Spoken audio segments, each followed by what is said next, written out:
This game is called Cup Dash, and it's a fast-paced race that's all about speed, focus, and a little strategy. Set up a straight line of objects. Red solo cups work great, about 2 feet apart, 10 cups in total. At the end of each line, place a basket or container for the cups. Each player has their own line and basket. Split your group into 2 teams and have each team send a representative for the first round. The representative's goal is to get all of their cups from the line into their basket faster than the other team's representative. The players are only allowed to pick up 1 cup at a time, and they can only use 1 hand. They can pick up the cups in any order, but if a cup falls out of the basket when they try to put it in, they lose instantly. This helps prevent people from just throwing it across the room. When the round is complete, the faster player earns a point for their team and the next representatives go. The team with the most points at the end wins, but here's the twist. Even though the total distance is the same regardless of what order you pick up the cups, it's usually faster to start with the cups that are the farthest away and then work towards the closest cups. This is because when you save the difficult part for last, you get tired, and it ends up being much more of a challenge than it would have been had you just started with it.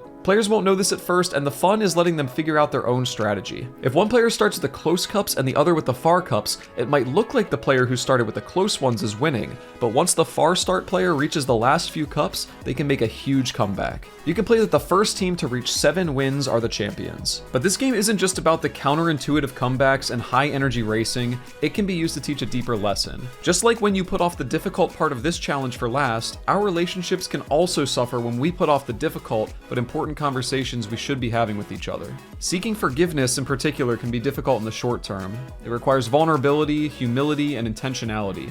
But holding onto our wounds hurts much more in the long term. That's why it's so important that we get to our problems quickly and address them head on. And speaking of our relationships, if you want to build more authentic connections in your group, consider utilizing our resource titled Worth 1,000 Words. It's a collection of meaningful questions, such as where are you in your faith right now? But instead of answering normally, everyone selects one of the 100 included 4x6 photos that best represents their response. The visual nature of this game helps get your group talking, forces them to be creative in their responses, and makes what they share memorable. After selling our first 100 copies of the game, we recently restocked and have 250 fresh sets ready to serve you and your group. So head to ActuallyFun.com to get a copy for yourself or to find more resources to take your youth ministry to the next level.